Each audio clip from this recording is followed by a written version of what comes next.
Halo, selamat pagi semuanya. Pasti masih dalam keadaan sehat kan?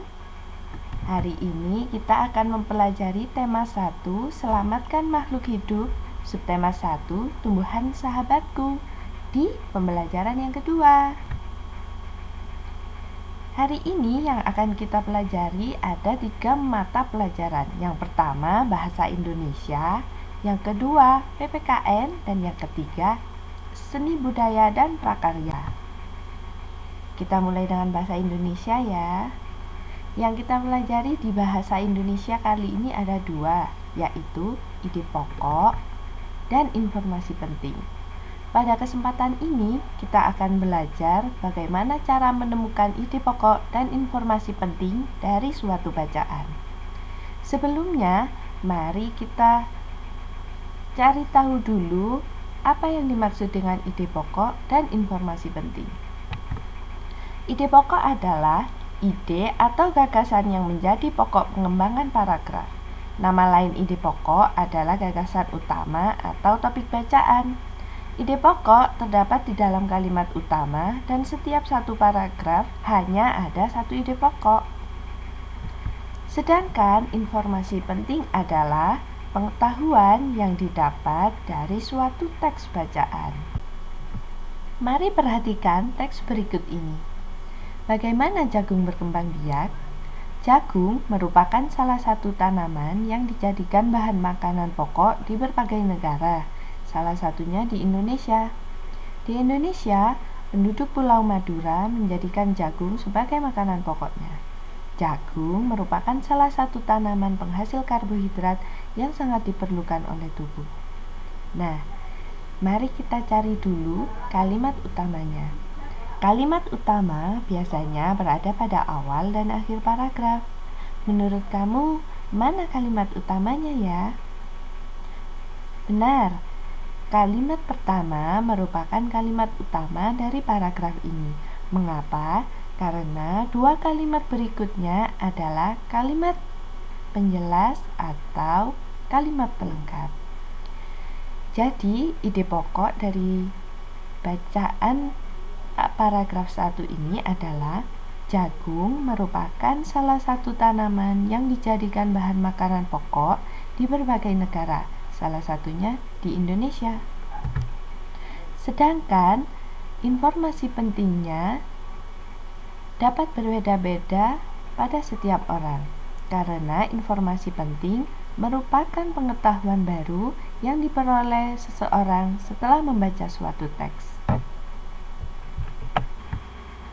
Di paragraf 2, seorang petani jagung memulai pembiakan tanamannya dengan menanam biji jagung.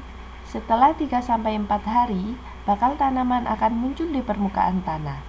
Tanaman jagung akan terus tumbuh menjadi besar. 3 hingga 3,5 bulan, buah jagung dapat dipanen oleh petani. Buah jagung yang berbentuk seperti tongkol pada mulanya berupa sekuntum bunga. Untuk ide pokok dan informasi penting bisa coba kamu cari sendiri ya. Kita lanjutkan ke paragraf ketiga. Bunga jagung memiliki helai-helai rambut halus pada bagian ujungnya. Pada helai rambut tersebut terdapat tepung sari. Tepung sari akan terbang terbawa angin ketika angin bertiup. Tepung sari yang terbawa angin sebagian akan jatuh di kepala putik yang terletak di bagian bawah bunga pada pohon jagung yang lain. Ketika itulah terjadi pembuahan. Termasuk pembuahan apa ya? Kemarin sudah pernah kita bahas. Setelah terjadi pembuahan, bunga jagung tersebut terus berkembang hingga menjadi buah jagung. Perkembangan itulah yang dapat diamati dari waktu ke waktu. Buah jagung akan siap dipanen ketika rambut jagung sudah berwarna kecoklatan dan bagian tongkolnya sudah mengering. Apabila buah jagung tersebut dikupas, akan memperlihatkan biji jagung yang kekuningan. Bagian yang dimakan oleh manusia adalah biji jagung. Supaya jagung selalu tersedia, maka petani jagung harus menanam kembali sebagian biji jagung dari hasil panen. Biji jagung yang tua dapat ditanam kembali. Dari sinilah akan dimulai lagi perkembangbiakan jagung. Selanjutnya, coba kamu cari ide pokok dan informasi penting dari kelima paragraf di atas ya. Berikutnya kita ke mata pelajaran PPKN. Kita akan membahas tentang pengamalan sila ke-1 dan sila kedua Pancasila. Kita mulai dari sila yang pertama. Apa sih bunyi sila pertama Pancasila? Benar, sila pertama Pancasila bunyinya adalah ketuhanan yang Maha Esa, yang mengandung pengertian bahwa bangsa Indonesia memiliki kebebasan untuk menganut agama dan menjalankan ibadah yang sesuai dengan ajaran agamanya. Sedangkan nilai yang terkandung dalam sila pertama adalah keyakinan terhadap adanya Tuhan yang Maha Esa dengan sifat-sifatnya yang maha sempurna. Yang kedua, ketakwaan terhadap Tuhan yang Maha Esa dengan cara menjalankan semua perintahnya dan menjauhi larangannya. Sedangkan yang ketiga, saling menghormati dan toleransi antara pemeluk agama yang berbeda. Sikap apa saja yang mencerminkan pengamalan sila pertama Pancasila?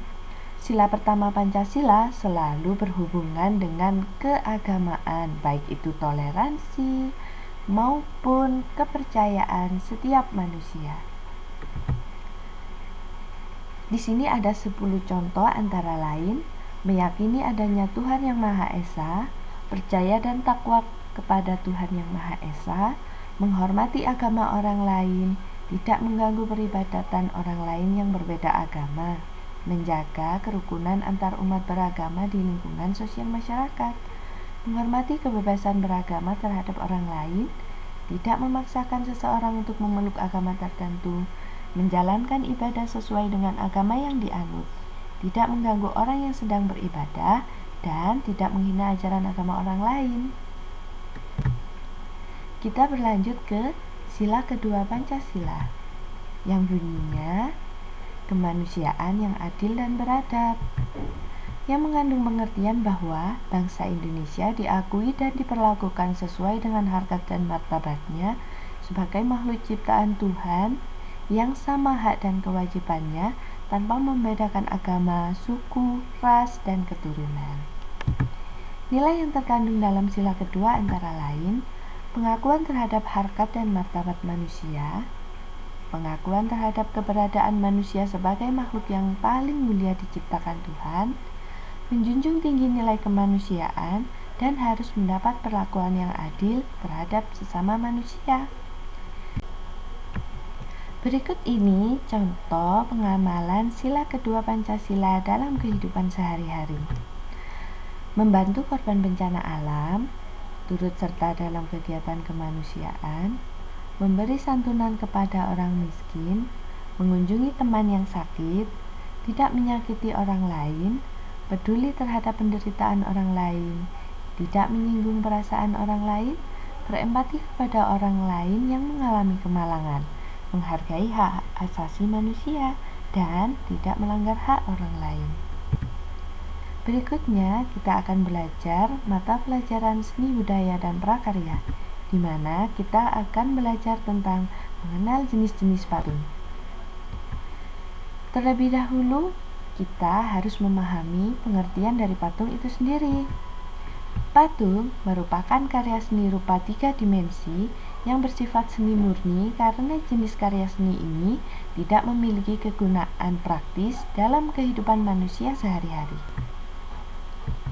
Jenis patung yang pertama adalah patung religi, yaitu patung yang dibuat untuk sarana ibadah dan bermakna religius bagi sebagian umat beragama. Contoh, Cristo Redentor di Brasilia, Buddha Dordema, Laikun Sekyat, dan patung-patung religi lainnya.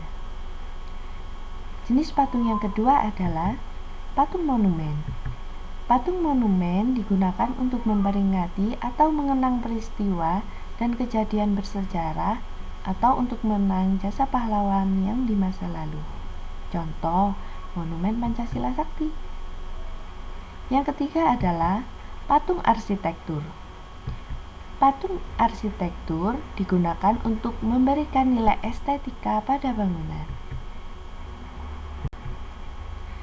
Yang keempat, patung dekorasi. Patung yang dibuat dengan tujuan untuk menghias bangunan, taman, rumah, atau tempat lain yang membutuhkan. Yang kelima, patung seni. Patung sebagai karya seni murni untuk estetika yang hanya dinikmati keindahan bentuknya. Yang terakhir, patung kerajinan. Patung yang dibuat oleh pengrajin untuk dijual. Biasanya kita temui di tempat-tempat rekreasi. Sudah dulu ya, besok kita bertemu lagi dalam pembelajaran selanjutnya. Jangan lupa subscribe dan like video ini. Terima kasih.